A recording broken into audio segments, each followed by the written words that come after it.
Sir, central government ने 40 amendments cabinet ने approve किया है वक्फ एक्ट में, जिसके तौर वक्फ बोर्ड को रिस्ट्रिक्ट किया जाएगा वक्फ प्रॉपर्टीज़ के दौरान। कैसे देखते हैं सर इस बिल को जो अगले हफ्ते पार्लियामेंट में लाना है? सबसे पहली बात तो यह है कि जब पार्लियामेंट सेशन में है तो सेंट्रल गवर्नमेंट जो है पार्लियामेंट्री सुप्रीमेसी और प्रिविलेजेस के ख़िलाफ़ ये काम करते हुए मीडिया को इन्फॉर्म कर रही है और पार्लियामेंट को इन्फॉर्म नहीं कर रही है। पार्लियामेंट जब चल रहा है तो सरकार का काम है कि इमीडिएटली आप पार्लियामेंट को इन्फॉर्म करते, बजाय इसके कि आपने मीडिया को लीक किया।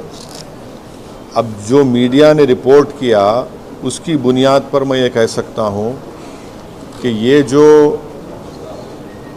प्रपोज अमेंडमेंट से मीडिया में जो लिखा गया है वो इस बात को बताता है कि मोदी हुकूमत वक्फ बोर्ड की ऑटोनॉमी को छीनना चाहती है और वो इंटरफेयर करना चाहती है वाकिफ़ के मंशे के ख़िलाफ़ कि किस तरह से उस वक्फ की प्रॉपर्टी को चलाया जाए, और ये ख़ुद फ्रीडम ऑफ रिलीजन के ख़िलाफ़ है, नंबर 1। दूसरी बात यह है कि बीजेपी शुरू से वक्फ बोर्ड्स और वक्फ की प्रॉपर्टीज़ के ख़िलाफ़ रही है और इनका एक हिंदुत्व का एजेंडा है, आरएसएस का एजेंडा है कि वो शुरू से वक्फ प्रॉपर्टीज़ को और वक्फ बोर्ड को ख़त्म करने की कोशिशें करती रही हैं। तीसरी बात यह है कि अब जो मीडिया के रिपोर्ट्स के ऊपर मैं अपना ये रिएक्शन दे रहा हूँ कि एक बार किसी प्रॉपर्टी को वक्फ डिक्लेयर कर दिया गया तो हमेशा वक्फ रहता है। तो वक्फ एक्ट जो है 54 का है और 96 का है, जो 96 के एक्ट तो 2013 में अमेंड किया गया। वो सर्वे कमिश्नर को पावर्स देता है और सर्वे कमिश्नर को अपॉइंट कौन करती है? State government. तो सर्वे कमिश्नर वक्फ प्रॉपर्टीज आइडेंटिफाई करता, उसके बाद लिस्ट ऑफ वक्फ प्रिपेयर होती है सर्वे कमिश्नर की तरफ से, और वो सर्वे कमिश्नर जो स्टेट गवर्नमेंट का अपॉइंटी है उसको स्टेट गवर्नमेंट को भिजाता और स्टेट गवर्नमेंट गज़ीट नोटिफिकेशन इशू करती है। तो गज़ीट नोटिफिकेशन खुद एक ऑफिशियल एक्ट है और अगर गज़ीट नोटिफिकेशन 1 साल तक चैलेंज नहीं होती तो वो फाइनल हो जाती है और नेचर ऑफ वक्फ हो जाता है। इसको ये लोग चेंज करना चाहते हैं, यानी जो पहले से वक्फ हो चुकी हैं प्रॉपर्टीज़ अब दोबारा उनको इस्टेब्लिश करना पड़ेगा कि ये वक्फ है। ये इम्पॉसिबिलिटी है। दूसरी बात यह है कि गज़ीट का जो कंक्लूसिव नेचर है उसको आप डाइल्यूट करना चाह रहे हैं। माने अब कई लोग वक्फ की प्रॉपर्टीज़ में इंक्रोचर्स है, इलीगल तरीके से वहाँ पर है, तो इनको एक मौका मिल जाएगा कि वो वक्फ प्रॉपर्टीज़ को बोलेंगे कि हमारी प्रॉपर्टी है, प्राइवेट वक्फ की प्रॉपर्टी नहीं है। और कोई भी प्रॉपर्टी में ये झगड़े होते कहीं ना कहीं, तो उसको एक एंक्रोचर्स को एक मौका मिल जाएगा। तीसरा न्यूज़ रिपोर्ट ये बोलता है कि अमेंडमेंट इन इस्टेब्लिशमेंट और कंपोजिशन ऑफ वक्फ बोर्ड, तो ये एक्ट खुद ये बोलता है कि हर स्टेट में एक वक्फ बोर्ड होना चाहिए और बोर्ड रिस्पॉन्सिबल होगा उसके एडमिनिस्ट्रेशन और मैनेजमेंट ऑफ वक्फ प्रॉपर्टीज़ के लिए। अब अगर आप अमेंडमेंट करेंगे इस्टेब्लिशमेंट एंड कंपोजिशन ऑफ वक्फ बोर्ड में तो एक एडमिनिस्ट्रेटिव क्योस होगा, loss of autonomy Waqf board का होगा, और ये गवर्नमेंट का जो कंट्रोल है वक्फ बोर्ड के ऊपर, गवर्नमेंट का कंट्रोल बढ़ेगा तो वक्फ के इंडिपेंडेंस पे एक बहुत बड़ा असर पड़ेगा। चौथी बात उसमें यह है कि वक्फ ट्रिब्यूनल्स है। अब ये जो मीडिया रिपोर्ट ये बोल रहा है कि गवर्नमेंट इन ट्राइब्यूनल्स को डाइल्यूट करना चाहती है।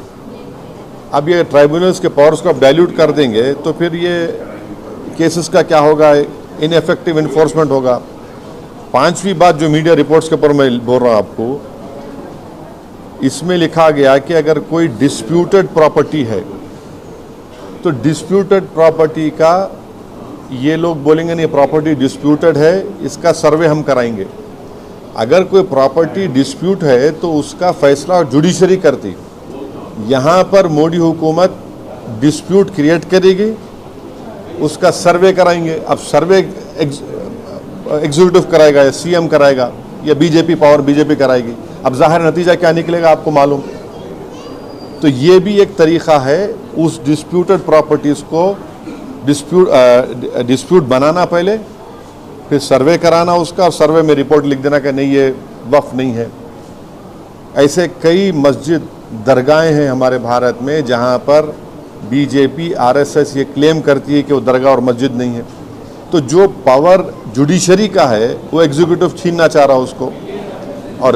और एक बात जो मीडिया रिपोर्ट्स के मालूम ये हो रही है कि अब कोई कब्ज़ा करके इंक्रोचर है तो वक्फ बोर्ड को पावर है, उसके पावर्स को अगर आप छीन लेंगे तो फिर पूरा ये तो लॉस होगा वक्फ प्रॉपर्टीज़ का। अच्छा, उसमें एक और मीडिया रिपोर्ट में बात आई है, amendment to the process of वक्फ बोर्ड। ये जो वाकिफ़ होता है वो अगर मेरी प्रॉपर्टी में बोलता हूँ वक्फ बोर्ड को मैं दे रहा हूँ, मैं वक्फ कर वाकिफ़ हूँ, मैं मुतवल्ली मैं रहूँगा किसी और, वो आप बोल रहे वो भी नहीं रहेगा। तो बेसिकली ऑल इन ऑल ये जो है ये पूरे इस तरह का, अगर ये मीडिया रिपोर्ट सही है तो मोदी सरकार ये चाह रही है कि पूरे वक्फ बोर्ड की प्रॉपर्टीज़ को छीन लिया जाए, इनको मुसलमानों से छीन लिया जाए। और वो थ्रेटन कर रहे हैं वक्फ की प्रॉपर्टीज़ का जो कंट्रोल है वक्फ बोर्ड्स के ऊपर, ताकि उसमें तमाम लीगल एम्बिग्यूटीज़ पैदा हो जाना और इससे और वक्फ की प्रॉपर्टीज़ का नुकसान होगा। तो अब ये कंप्लीट सिस्टम को जब ये लोग अगर मीडिया रिपोर्ट्स सही है चेंज करना चाह रहे हैं, उसमें कुछ ये करना चाहे तो कोई भी आगे बढ़कर प्रॉपर्टीज़ को वक्फ नहीं करेगा। और आप देखेंगे कि कई मुसलमानों के मस्जिदें हैं, दरगाहें हैं जहाँ पर हिंदुत्व की ऑर्गेनाइजेशन आरएसएस बोलते कि नहीं है वो। तो ये अमेंडमेंट्स लाने का मकसद एक ही है कि एक तो वक्फ प्रॉपर्टीज़ को छीन लिया जाए, दूसरा फ्रीडम ऑफ रिलीजन के ख़िलाफ़ काम कर रहे हैं, और डिस्प्यूट अगर है तो जुडिशरी डिसाइड करेगा, एग्जीक्यूटिव कैसा करेगा। तो ये चीज़ें हैं जिसका हम अपोज करते हैं इसको। Sir, the proposed amendments also say that it aims to enhance inclusivity by ensuring women's representation on the Central Waqf Council and the state boards. How do you see this? See, this is the real reason of doing it is not that. The real reason is interference in freedom of religion and the reasons which I have just mentioned to you.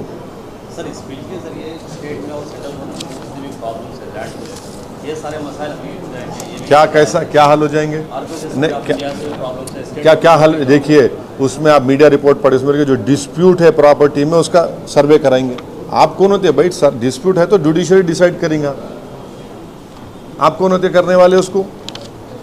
आप होते कौन? आप political executive dispute के नाम पे inquiry कराएंगे, वो तो जुडिशरी करना चाहिए।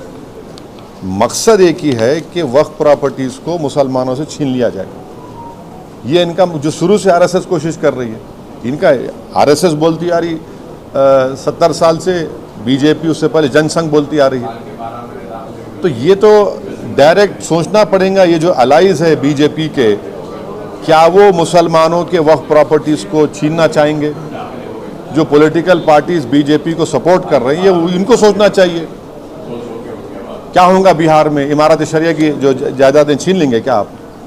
आंध्र प्रदेश में वक्फ प्रॉपर्टीज है, क्या करेंगे? छीन लेंगे क्या आप उन लोगों को? ये तो उनको सोचना चाहिए, लोग जो सपोर्ट कर रहे हैं बीजेपी को। सर, इसी सरकार में बिहार से नीतीश कुमार भी जुड़े हैं। मैं बोल दिया ना, अब यही बात रिपीट मत करो, जो नहीं बोला पूछो आप। Sir, will you appeal the India Bloc Alliance to oppose the bill? No, see, I have said what I have to say. It is for I cannot speak for other political formations or political parties. Okay. नहीं, ये हमारे MLAs Akbaruddin Owaisi साहब की leadership में हमारी party शुरू से कह रही थी कि हैदराबाद, साइबराबाद और रच्चाकोंडा एक बहुत बड़ा एरिया है और यहाँ पर बिज़नेस एक्टिविटी होनी चाहिए और गवर्नमेंट एक फ़िक्स टाइम दे दे और लीगली करे। हम वेलकम करते जो डिसीजन चीफ मिनिस्टर लिए MIM के रिप्रेजेंटेशन के ऊपर।